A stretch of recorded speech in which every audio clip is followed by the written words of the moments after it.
ಹುಬ್ಬಳ್ಳಿಯ ಸಿದ್ಧಾರೂಢ ಮಠದ ಧರ್ಮದರ್ಶಿ ವಿರುದ್ಧ ಎಫ್ಐಆರ್.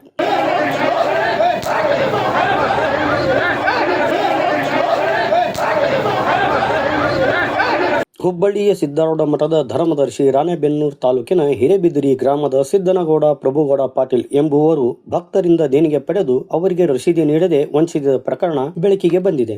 ಮನುಕೂರ ಭಕ್ತರು ಸಂಗ್ರಹಿಸಿದ್ದ 50,375 ದೇಣಿಗೆಯನ್ನು ಧರ್ಮದರ್ಶಿ ಎಂದು ಇವನ ಹತ್ತಿರ ಭಕ್ತರು ನೀಡಿರುತ್ತಾರೆ. ಆದರೆ ಈತನು ಆ ಹಣವನ್ನು ಮಠಕ್ಕೆ ಪಾವತಿಸದೆ ತನ್ನ ಸ್ವಂತ ಬೊಕ್ಕಸಕ್ಕೆ ಹಾಕಿಕೊಂಡಿರುತ್ತಾನೆಂಬ ಆರೋಪಗಳು ಕೇಳಿಬಂದಿವೆ. ಈ ಸಂಬಂಧ ಹುಬ್ಬಳ್ಳಿಯ ಸಿದ್ಧಾರೂಢ ಮಠದ ಟ್ರಸ್ಟ್ನಲ್ಲಿ ವಿಚಾರಿಸಿದಾಗ ಹಣ ಪಾವತಿ ಆಗಿಲ್ಲ ಎಂದು ಭಕ್ತರಿಗೆ ತಿಳಿಸಿದ್ದಾರೆ. ಈ ಬಗ್ಗೆ ಆತನ ರಸೀದಿ ಬಗ್ಗೆ ವಿಚಾರಿಸಿದಾಗ ಭಕ್ತರ ಮೇಲೆ ಹಲ್ಲೆ ಮಾಡಿ ಅವಾಚ್ಯ ಶಬ್ದಗಳಿಂದ ಬೈದಿರುತ್ತಾನೆ. ಈ ಕುರಿತು ಶಹರ ಪೊಲೀಸ್ ಠಾಣೆಯಲ್ಲಿ ಪ್ರಕರಣ ದಾಖಲಾಗಿರುತ್ತದೆ. ಕಳೆದ 30 ವರ್ಷದಿಂದ ತಾಲೂಕಿನಾದ್ಯಂತ ಸಿದ್ಧಾರೂಢರ ಜಾತ್ರೆಗೆ 100 ಕ್ವಿಂಟಲ್ನಷ್ಟು ದವಸ ಧಾನ್ಯ ಲಕ್ಷಾಂತರ ರೂಪಾಯಿ ದೇಣಿಗೆ ರೂಪದಲ್ಲಿ ನೀಡಿರುತ್ತಾರೆ. ಭಕ್ತ ನಾನು ನಮ್ಮ ರಾಣೆಬೆನ್ನೂರಲ್ಲಿ ಹಾರೋಡ ಜ್ಯೋತಿ ಯಾತ್ರೆ ಬಂದ ಕಾರಣಕ್ಕೆ ನನ್ನ ತಾಲೂಕಿನಲ್ಲಿ ಭಕ್ತರ ಕಡೆ ಹೇಳಿದ ಸಂಗ್ರಹಣೆ ಮಾಡಿ ಕೊಟ್ಟಂಥ ದುಡ್ಡಿಗೆ ರಸೀದಿಯನ್ನು ಕೇಳಿದ್ದಕ್ಕೆ ನಮ್ಮ ಮೇಲೆ ಹಲ್ಲೆ ಮಾಡಿದ. ಯಾರು?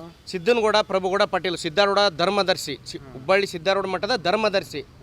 ಅವರು ನಾವು ಕೊಟ್ಟಂಥ ದೇಣಿಗೆ ಹಣಕ್ಕೆ ರಸೀದಿಯನ್ನು ಕೇಳಿದಾಗ ನಮ್ಮ ಮೇಲೆ ಹಲ್ಲೆ ಮಾಡಿದರು. ರಾಣೆಬೆನ್ನೂರು ಶಹರ ಠಾಣೆ ಒಳಗೆ FIR ದಾಖಲಾಗಿದೆ. ಅವನು ಫೋನ್ ಸ್ವಿಚ್ ಆಫ್ ಮಾಡ್ಕೊಂಡಿದ್ದಾನೆ, ಇನ್ನೂ ಸಿಗ್ತಾ ಇಲ್ಲ ಸರ್. ನಾವು 1,80,000 ರೂಪಾಯಿ ಮಠಕ್ಕೆ ಮುಟ್ಟಿಲ್ಲ ದುಡ್ಡು. ಈತ ಮಠದ ಹೆಸರು ದುರ್ಬಳಕೆ ಮಾಡಿಕೊಂಡು ತನ್ನ ಫೋನ್ಪೇ ಮೂಲಕ ಮತ್ತು ನಗದು ಹಣವನ್ನು ಪಡೆದಿರುತ್ತಾನೆ.